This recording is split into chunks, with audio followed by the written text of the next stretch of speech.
जय श्री कृष्णा। आज सुनाते हैं क्यों धुंधकारी बन गया एक प्रेत। इसकी कथा सुनाते हैं धुंधकारी की। प्राचीन समय की बात है। दक्षिण भारत की तुंगभद्रा नदी के तट पर एक नगर में आत्मदेव नामक एक व्यक्ति रहता था, जो सभी वेदों में पारंगत था। उसकी पत्नी का नाम धुंधली था। धुंधली बहुत ही सुंदर लेकिन स्वभाव में क्रूर थी, झगड़ालू थी। घर में सब प्रकार का सुख था, लेकिन वह व्यक्ति अपनी पत्नी से तो बहुत दुखी था। घर में तो सुख था, लेकिन आत्मदेव अपनी पत्नी से बहुत दुखी था। साथ ही साथ उसके कोई संतान भी नहीं थी, कोई संतान का सुख भी नहीं था। वह चिंता में रहता था कि यदि उम्र ढल गई तो फिर संतान का मुख देखने का नहीं मिलेगा। यह सब सोचकर उसने बड़े दुखी मन से अपने प्राण त्यागने के लिए वह वन में चला जाता है। आत्मदेव वन में एक तालाब में वह कूदने ही वाला था। तभी एक सन्यासी ने उसे देख लिया। उससे पूछा, कहो विप्रवर्ण, तुम्हें ऐसी कौन सी भारी चिंता है जिसके कारण तुम प्राण त्याग रहे हो? आत्मदेव ने कहा, ऋषिवर, मैं संतान के लिए इतना दुखी हो गया हूँ कि मुझे अब अपना जीवन निष्फल लगता है। संतानहीन जीवन को धिक्कार है। और मैंने जिस गाय को पाल रखा है वह भी बांझ है। मैंने जिस गाय को पाल रखा है वह भी बांझ है। यह तो ठीक है, मैं जो पेड़ लगाता हूँ उस पर भी कोई फल फूल नहीं आता है। मैं घर में जो भी फल लाता हूँ वह भी बहुत जल्दी सड़ जाते हैं। इन सब बातों से मैं बहुत दुखी हो चुका हूँ। ऐसा कहकर वह व्यक्ति आत्मदेव रोने लगते हैं। वह संत उसकी बातें सुनकर उसके ललाट की रेखाओं को देखते हैं। रेखाओं को देखकर वे कहते हैं कि विप्रवर्ण, कर्म की गति बड़ी प्रबल है। वासना को छोड़ दो, पुत्र वासना को। मैंने तुम्हारे भाग्य को देख लिया है। इस जन्म में तो क्या, अगले 7 जन्मों तक तुम्हारे कोई संतान नहीं है। तुम्हें कोई 7 जन्मों तक संतान का सुख नहीं है, और तुम्हारी संतान हो भी गई तो तुम्हें सुख नहीं मिलेगा। तब ब्राह्मण कहता है कि फिर मुझे प्राण त्यागने दो आप, या आप किसी भी यत्न से मुझे पुत्र प्राप्ति का मार्ग बताइए। जब वह संत देखता है कि यह व्यक्ति किसी भी प्रकार से समझने को तैयार नहीं है और प्राण त्यागने के लिए आमदा है, तो वह अपनी झोली से एक फल निकालकर कहता है, अच्छा ठीक है, तुम यह फल लो और यह फल अपनी पत्नी को खिला देना। इससे उसके एक पुत्र होगा। आत्मदेव तो बहुत खुश हो गए। आत्मदेव वह फल लाकर अपनी पत्नी को दे देते हैं, लेकिन उसकी पत्नी वह मन ही मन सोचती है, यदि ये फल मैंने खा लिया तो मेरे गर्भ रह जाएगा, तो मुझसे खाया नहीं जाएगा। ये फल तो मुझसे खाया भी नहीं जाएगा, पता नहीं कैसा टेस्ट है, और मैं पुत्र को पैदा करने में मर भी सकती हूँ। सुना है बहुत दर्द होते हैं गर्भावस्था में। अब ये सोचकर वह परेशान हुई। यह सोचकर वह तय करती है कि मैं ये फल नहीं खाऊंगी। इसलिए वह आत्मदेव से कई तरह के कुतर्क करती है। आत्मदेव के कहने पर वह फल तो रख लेती है, लेकिन खाती नहीं है। एक दिन उसकी बहन उसके घर आती है, जिसे वह सारा किस्सा, सारी बातें बताती है, सुनाती है। बहन उससे कहती है कि मेरे पेट में बच्चा है। प्रसव होने पर वह बालक मैं तुम्हें दे दूंगी, तू डर मत। तब तक तुम गर्भवती के समान घर में रहो। मैं कह दूंगी मेरा बच्चा मर गया, बहन ने कहा, और तू ये फल गाय को खिला दे। आत्मदेव की पत्नी अपनी बहन की बात मानकर ऐसा ही करती है। उस फल को वे गाय को खिला देती है। समय व्यतीत होने लगा। उसकी बहन ने बच्चा लाकर धुंधली को दे दिया। आत्मदेव की पत्नी का नाम था धुंधली।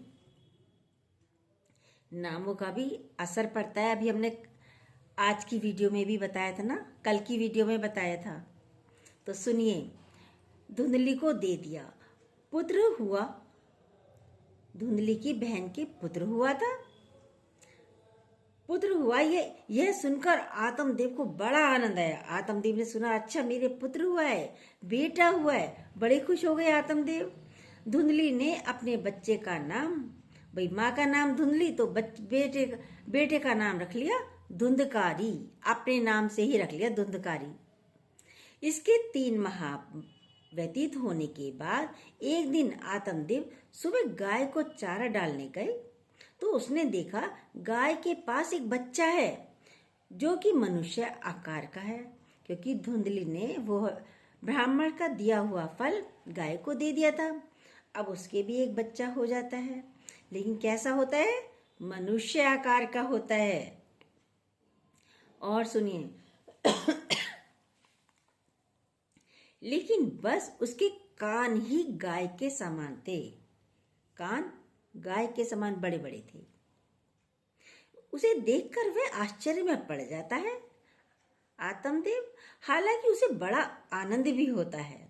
वह उस बच्चे को उठाकर घर में ले आता है और उसका नाम पता है क्या रखते हैं आत्मदेव? उसका नाम रखते हैं गोकर्ण, क्योंकि गाय के कानों जैसे उसके कान थे, तो उसका नाम रखा गया गोकर्ण। अब उसके 2 बच्चे हो गए, एक धुंधकारी और दूसरा गोकर्ण। गोकर्ण बड़ा होकर विद्वान, पंडित और ज्ञानी निकलता है, जबकि धुंधकारी दुष्ट, नशेड़ी, क्रोधी, चोर, व्यभिचारी, अस्त्र शस्त्र धारण करने वाला, माता पिता को सताने वाला निकलता है। वह माता पिता की सारी संपत्ति नष्ट कर देता है।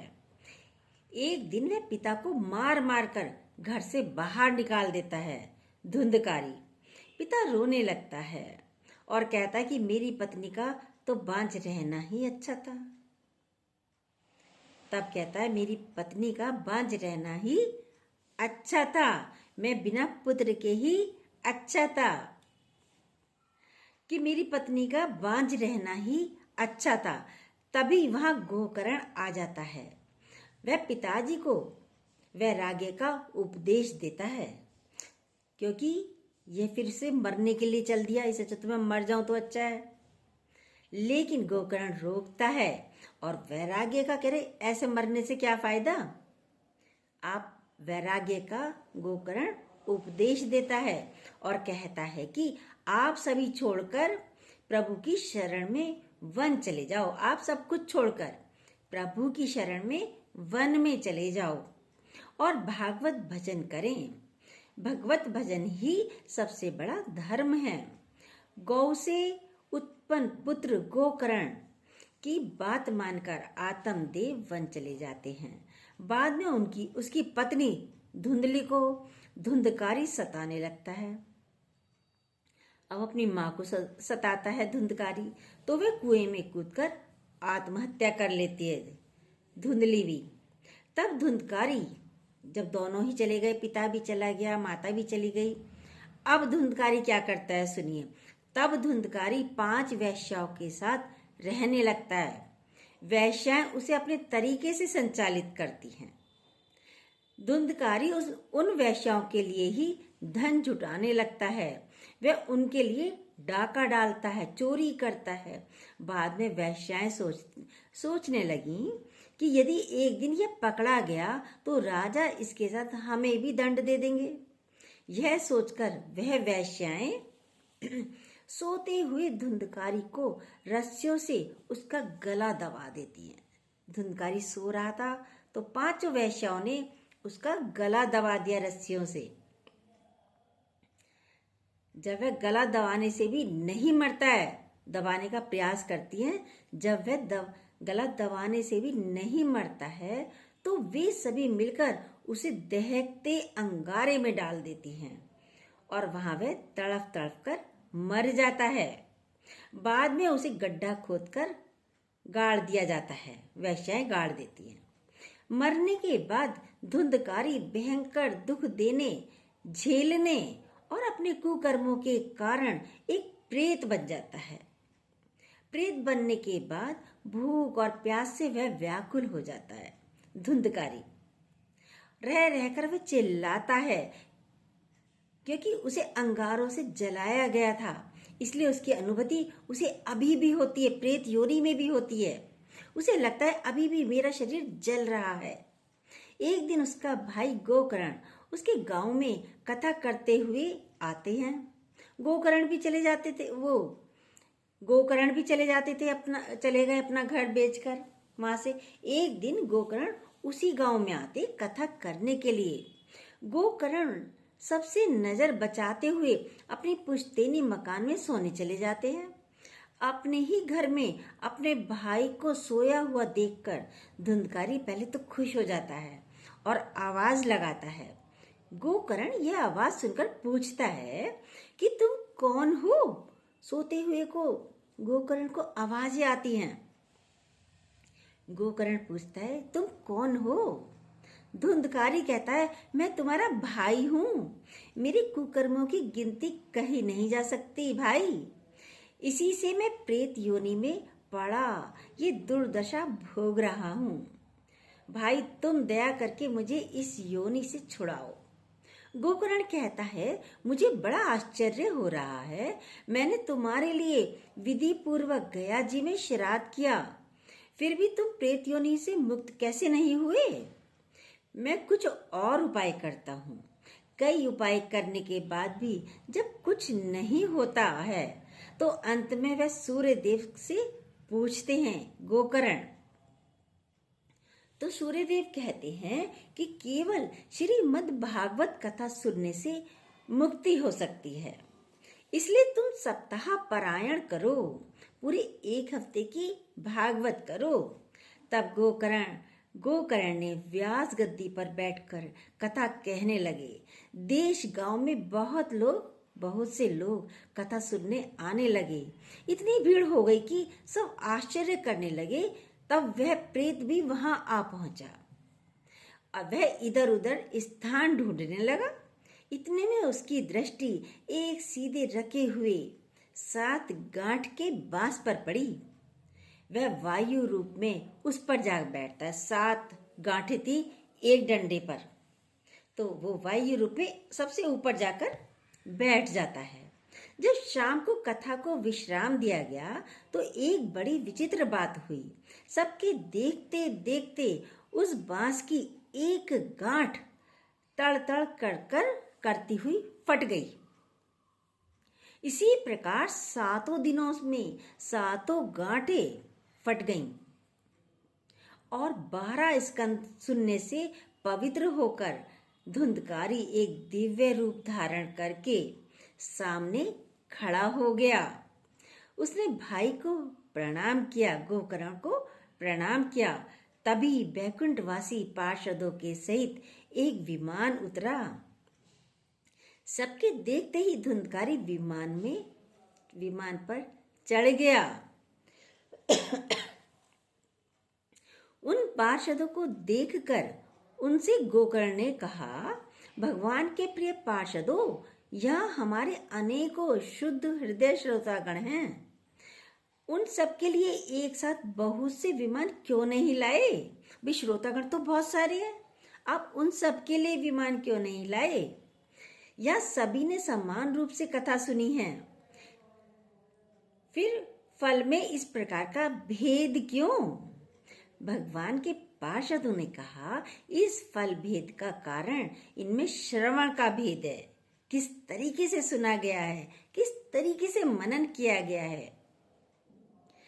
श्रवण सबने समान रूप से ही किया है, किंतु इसके जैसा मनन नहीं किया, धुंधकारी जैसा मनन नहीं किया। इसे इस प्रेत ने 7 दिन तक सुने हुए विषय का स्थिर चित्त से खूब मनन भी करता रहा। इसने स्थिर चित्त से पहले सुनता था और पूरी रात मनन करता था। यह कहकर वह सब पार्षद बैकुंठ को चले गए। श्रवण माह में गोकर्ण ने फिर से उसी प्रकार सप्ताह क्रम से कथा कही। वहीं भक्तों से भरे हुए विमानों के साथ भगवान प्रकट हो गए।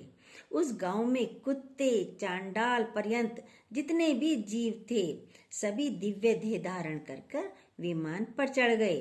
भगवान उन सभी को योगी दुर्लभ गोलोक धाम में ले गए। क्या निष्कर्ष है इस कहानी का?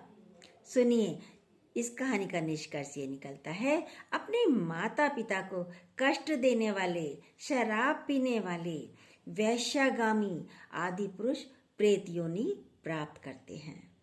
अनंत काल तक भटकते रहते, प्रेत योनि भी प्राप्त करके अनंत काल तक भटकते रहते हैं। अब न हो गोकर्ण की तरह कथा सुनाने वाला। अब यदि हमें गोकर्ण की तरह कोई कथा सुनाने वाला ना मिला तो अनंत काल तक भटकेंगे प्रेत योनि में। धुंधकारी को उसके पापों की सजा तो मिली ही, साथ ही उसने प्रेत योनि में रहकर भी सजा भुगती। बाद में जब उसे पछतावा हुआ तो वह भागवत कथा सुनकर मन निर्मल हो गया। उसका निर्मल मन होने से उसके सारे संताप जाते रहे। यह है धुंधकारी की कथा और गोकर्ण की कथा। कैसी लगी?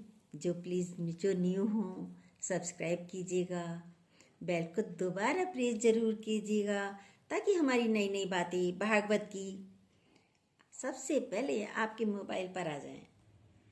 जय श्री कृष्णा। और अच्छी लगी हो तो लाइक कमेंट भी कीजिएगा।